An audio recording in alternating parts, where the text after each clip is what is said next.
Well, if you live in an area of wildfires, you know the importance of being prepared if you have to leave in a hurry. The same goes if you live near a wash where it could suddenly flood. And what if the power goes out for several days? You get the idea. So does survivalist Brawdy, and he joins us this morning. Hi, Brian. Thank you so much for being with us.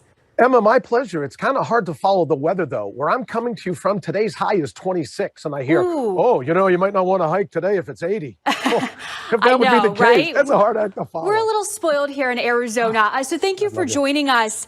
You say there is an art to being prepared. What do you mean by that? Well, all survival, when you stop and think about it, is we're just survivalists, as you mentioned.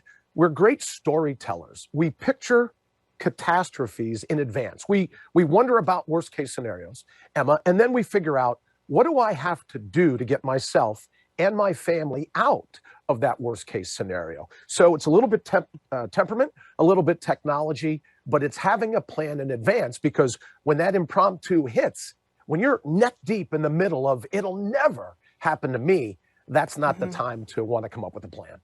And so thankfully here in Arizona, we don't deal with tornadoes, earthquakes, but we have monsoon season. The power can go out. You could deal with a house fire. What are some things people should have in the home ready to go if there is an emergency? Well, that's a great question, because if you have one in your home, if you have one in your vehicle, I have a Quake Kit, and I personalize the kit so that it's unique to not only the area that I might be traveling to, Emma, but exactly what it is that I could be confronted with. And I know that you're going to laugh when I say this to you, Emma, but as a father of 5, the first thing I have to do in any emergency situation is make sure that the kids, I kind of bribe them, right, with their favorite candies and snacks and everything else, because I don't want them to be panicked. Because if I'm turning around, Emma, constantly worrying to make sure they're okay, they're not too stressed, I can't face whatever the catastrophe is we might be facing. So I always say, get a kit. Have one for your vehicle, have one for the house. I have a packet full of candies and raisins. I've got crayons for them so that they can draw and carry on. And of course, if you're going to personalize a kit, if you have animals, you want to make sure you have some dog food or some cat food, usually good to last about 24 hours. And then family medication. So if you're in an emergency situation and you can't get over to the pharmacy, you have the medication that you want to help families. That would be a part of both the temperament and the technology. And in that situation, I'm sure it can be just very nerve-wracking and stressful. What are some ways to prepare to remain calm in that situation where you might need to leave and get out? Well, that's a great question. And the thing about the panic situation, it comes from our own brain, right? Emma, you know, the fight, flight, or freeze in place scenario. That's all because our brain's amygdala starts broadcasting and surround sound going, danger, danger, danger, danger.